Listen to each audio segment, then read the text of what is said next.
Vishnumurthy, assistant commissioner of police, గత 15 రోజుల నుంచి పోలీసుల మీద కావాలని బండలు వేస్తూ ఉన్నారు కొంతమంది. అట్లాగే చాలా సంవత్సరాల నుంచి పోలీస్ ఆఫీసర్స్ మనకు సెక్యూరిటీ ఇస్తున్నారని,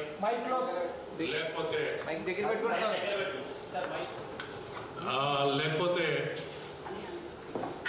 ప్రజలను రక్షించడంలో నిమగ్నమై ఉన్న పోలీస్ ఆఫీసర్స్ మీద అవాకులు చవాకులు పేరుతో వారి యొక్క ఆత్మస్థైర్యాన్ని దెబ్బతీయడం కోసం చాలామంది ఒక విధంగా చెప్పాలంటే బడా బాబులు అంటే డబ్బు మదంతో పోలీసు ఆఫీసర్స్ మీద అవాకులు చవాకులు పేలుతూ ఉన్నారు. ఈ మధ్యకాలంలో వారి యొక్క ఇన్వెస్టిగేషన్ని కూడా ప్రభావితం చేసే విధంగా మాటలు మాట్లాడుతూ ఉన్నారు.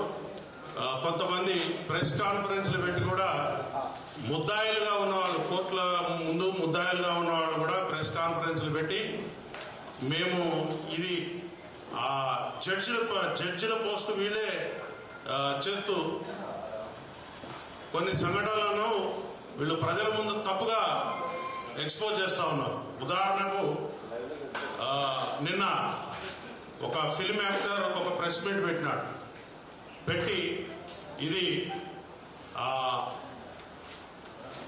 యాక్సిడెంట్ ఎవరు తప్పలేదని చెప్తా ఉన్నాడు. ఆయన జడ్జి పదవి వహించి చెప్తా ఉన్నాడు. మరి ఇట్లాంటి వాటిని మన ప్రసారాలు కూడా ఎట్లా పడితే అట్లా ప్రసారం చేయడం అనేది ప్రజలకు తప్పుడు సంకేతాలు పోతాయి.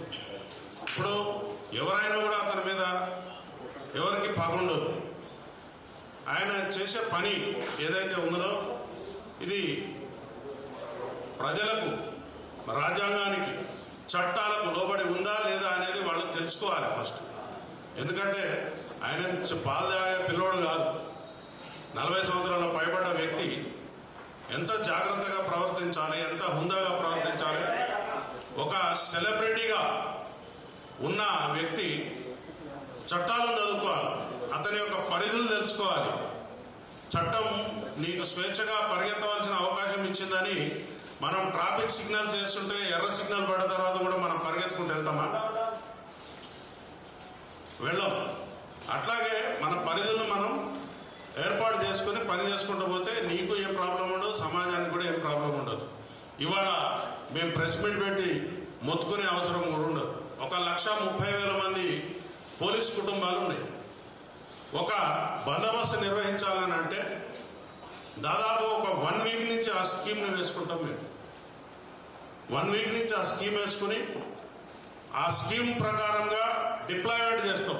ఒక పోలీస్ స్టేషన్ పరిధిలో 20 నుంచి 50 మంది కానిస్టేబుల్ ఉంటారు. మిగిలిన ఆఫీసర్స్ ఒక 10 మంది, అట్లా 50 నుంచి 60 మంది సిబ్బంది మాత్రమే ఉంటారు. ఒక ఏరియాలో ఏదైనా ఒక జనం గుమిగూడే పరిస్థితి వచ్చినప్పుడు దానికి తగ్గట్టుగా బందోబస్తు చేసుకోవడం కోసం మాకు చాలా విధి విధానాలు ఉంటాయి. ఇప్పుడు నాకు అర్జెంటుగా ఉంది కాబట్టి, నాకు అర్జెన్సీ ఉంది కాబట్టి నాకు బందోబస్తు ఇవ్వండి, నేను ఒక 1,00,000 మందిని జమ చేసుకుంటా, 10,000 మందిని జమ చేసుకుంటా అంటే అప్పటికప్పుడు సాధ్యం కాని విషయం. అది దానికి ఒక ప్రొసీజర్ ఉంటుంది. ఆ ప్రొసీజర్ ప్రకారమే పోవాల్సి ఉంటుంది. కానీ మేము కాగితం ఇచ్చేసినాం, మరి పర్మిషన్ వచ్చిందా లేదా అనే విషయాన్ని కూడా పక్కకు పెట్టేసి మేము కాగితం ఇచ్చినాం, వెంటనే మీరు బందోబస్తు చేసుకోవాలి, నాకు అక్కడ ఎటువంటి నష్టం జరగకుండా చూడాలి అనే ఒక పద్ధతిలో కొంతమంది ప్రయత్నం చేయడం అనేది మంచి పద్ధతి కాదు. నేను ఈ ప్రెస్ మీట్ సందర్భంగా ముఖ్యంగా పోలీసులను నోటుకొచ్చి మాటలు తిడతా ఉన్నారు ఒక్కొక్కడు. కొన్ని సందర్భాల్లో అయితే పొలిటీషియన్లు కూడా బూతులు తిడతా ఉన్నారు పోలీస్ ఆఫీసర్లు. అది మీడియాలో కూడా చాలా సందర్భాల్లో వచ్చింది. కానీ మేము సహించుకుంటూ ఉన్నాం. ఒక్క 10 నిమిషాలు పోలీస్ ఆఫీసర్స్ మేము మాకు ఉద్యోగం చేయమని వదిలిపెట్టిపోతే మీ బతుకులు ఎక్కడుంటాయో ఆలోచించుకోండి. ఎక్కువ తక్కువ చేసి ప్రతిరోజు కూడా మార్నింగ్ 6 o'clock నుంచి మళ్ళీ పొద్దుగాల 6 గంటల వరకు పోలీస్ ఆఫీసర్ డ్యూటీ ఉంటుంది.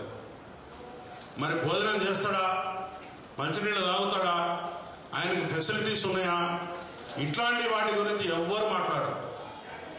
ఉన్న వాటిలో పరిసరాలను అర్థం చేసుకుని అక్కడికక్కడనే వాళ్ళు శారీరక అవసరాలు తీర్చుకుంటూ కూడా ఇల్లు వాకిలు పట్టకుండా పనులు చేస్తూ ఉంటారు. అందరూ పండుగలు చేసుకుంటుంటే పోలీస్ ఆఫీసర్ రోడ్ల మీద ఉంటారు. అందరూ ఎంజాయ్ చేస్తామంటే పోలీస్ ఆఫీసర్ బయట గేట్ దగ్గర ఉంటారు. ఎందుకు? Trained officers. ఈ సమాజం కోసం ట్రైనింగ్ ఇచ్చిన ఒక వ్యక్తి ఆయన అన్ని పరిస్థితుల్లో తట్టుకొని నిలబడతాడనే ఒక ఉద్దేశంతో ఆయన పనిచేస్తాడు. కానీ మేము కూడా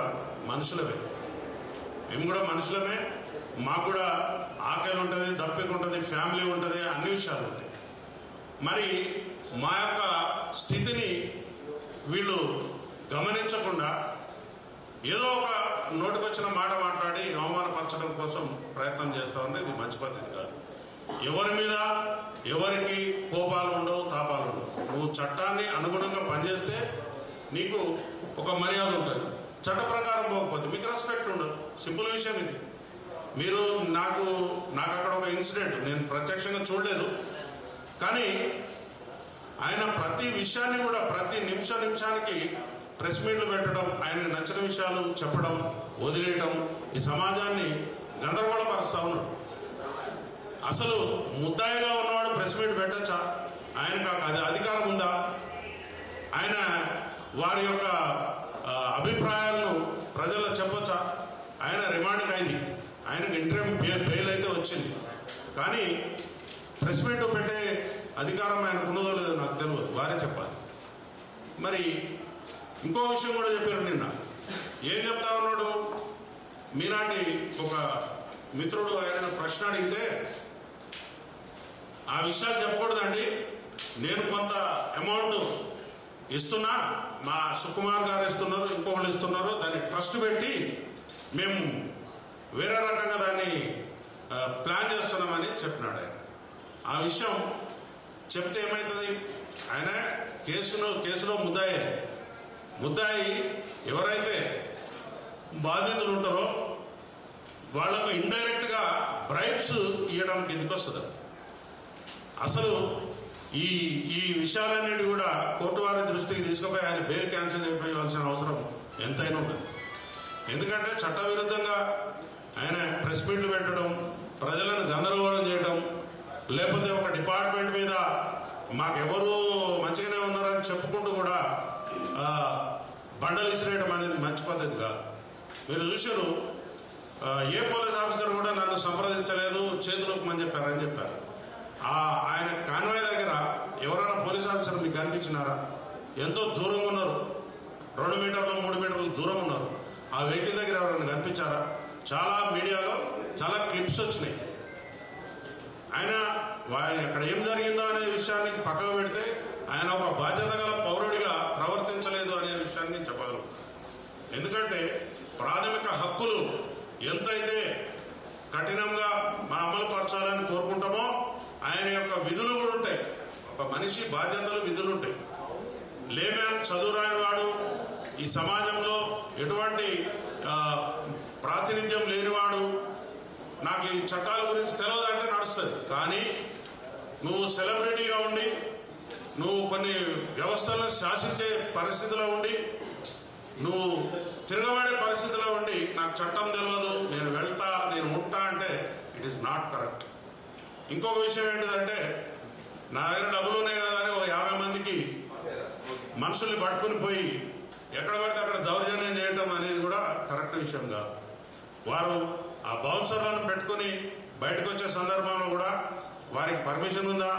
ఆ బౌన్సర్లు ఏ చట్టం ప్రకారం కనపడే వాళ్ళందరినీ నూకేసుకుంటూ వెళ్ళిపోయినారు, వాళ్ళు చేసినందువల్లే ఇక్కడ ఆ పని జరిగిందని చెప్తా ఉన్నాం.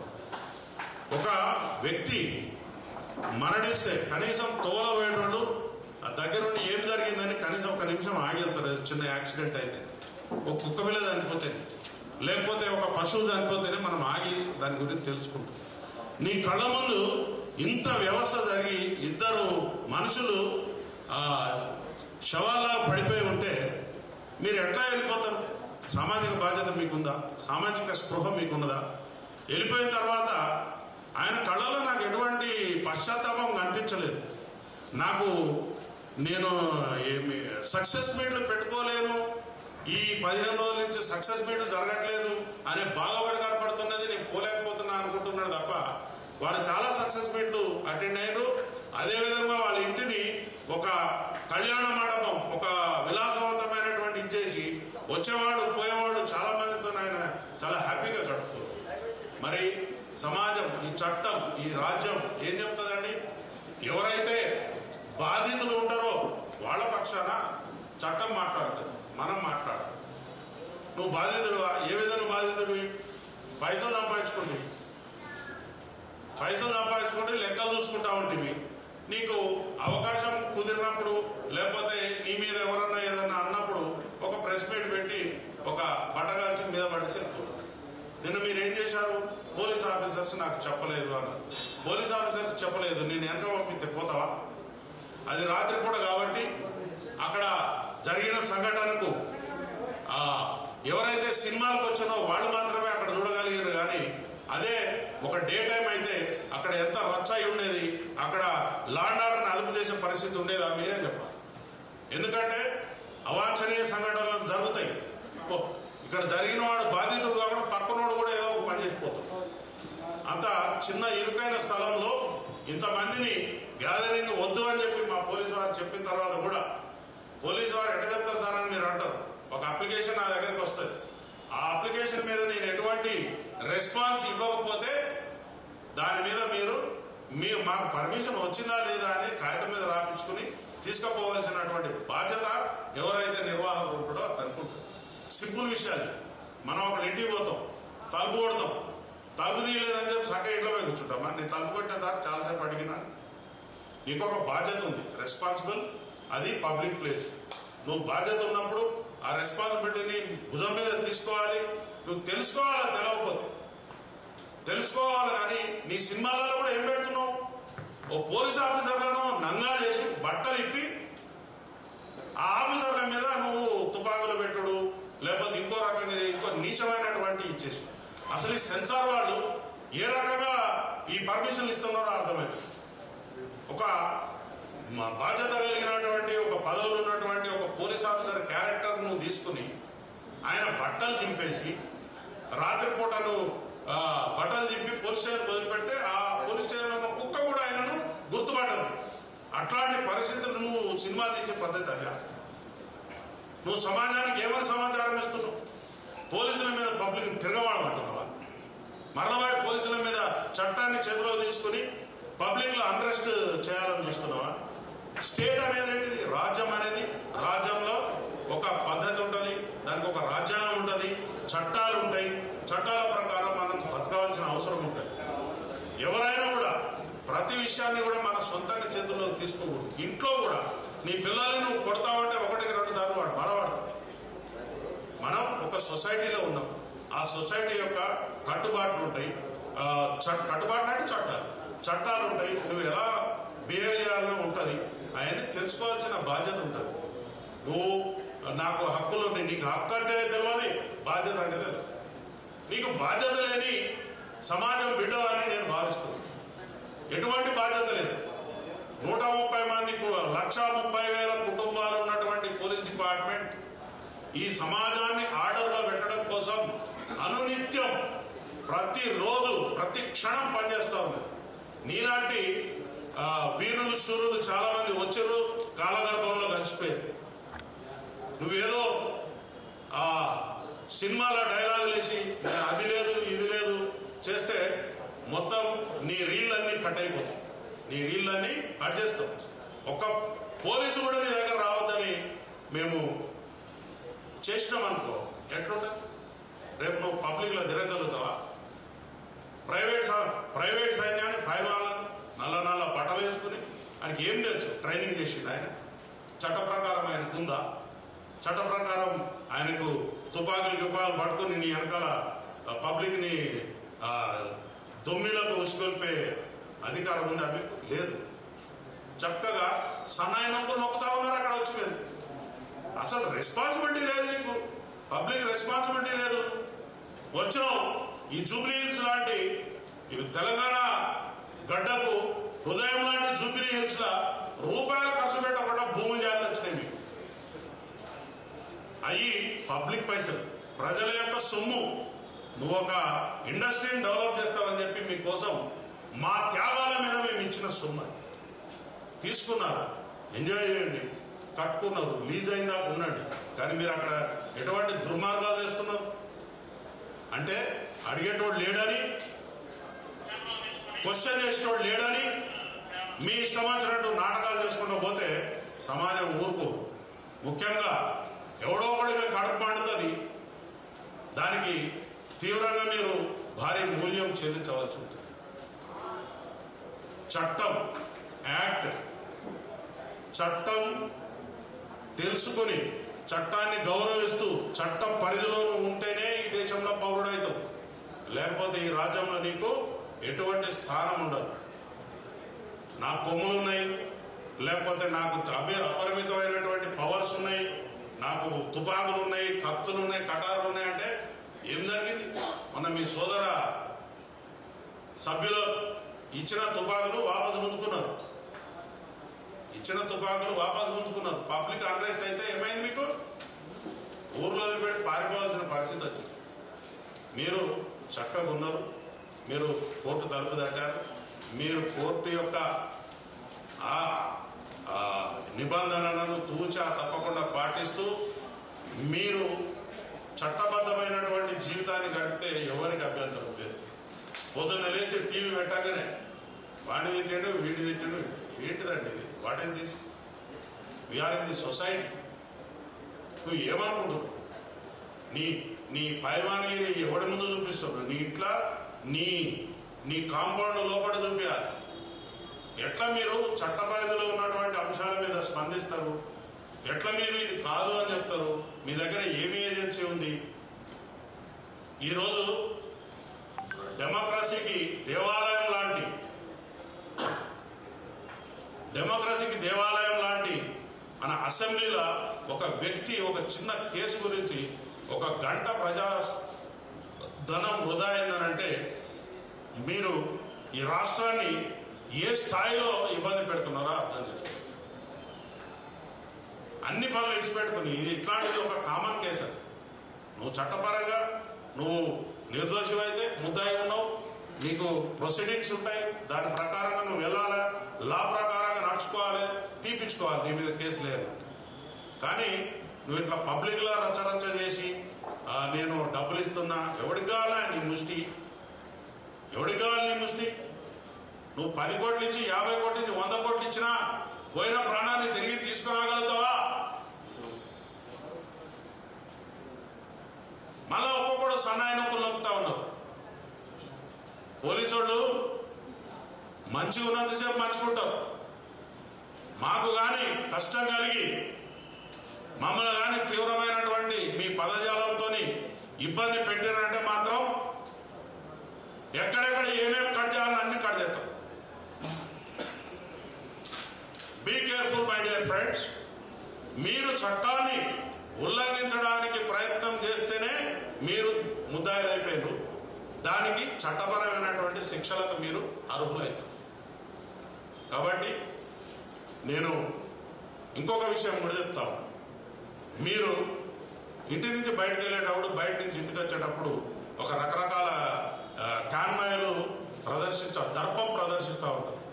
ఆ దర్పం కూడా అవసరం లేదు. సైలెంట్గా పోయి ఎవరో చాలామంది ఉన్నారు. చిన్నప్పుడు మీరు ఏం సినిమాలు తీస్తున్నారండి? సమాజానికి ఉపయోగపడే సినిమాలు తీస్తున్నారా? భారతదేశ కీర్తి ప్రతిష్టలు ఇనుమడింపజేసే సినిమాలు తీస్తున్నారా? రైతు కుటుంబం సినిమా తీస్తున్నారా? లేకపోతే ఏమన్నా నర్తనశాల సినిమా తీస్తున్నారా? లేకపోతే మన సందేశాత్మకమైన సినిమాలు తీస్తున్నారా? సాగర సంగమం లాంటి ఏమన్నా? మీరు ఏం సినిమాలు తీస్తున్నారు? దొంగతనం ఎట్లా చేయాలి, లంగతనం ఎట్లా చేయాలి, ఎట్లా పారిపోవాలి? కనీసం మహిళలు అంటే మీకు గౌరవం కూడా లేదు. మహిళలు అంటే గౌరవం కూడా లేదు నీకు. ఇంతవరకు ఎవరు అడిగి ఉండడు ఈ ప్రశ్న.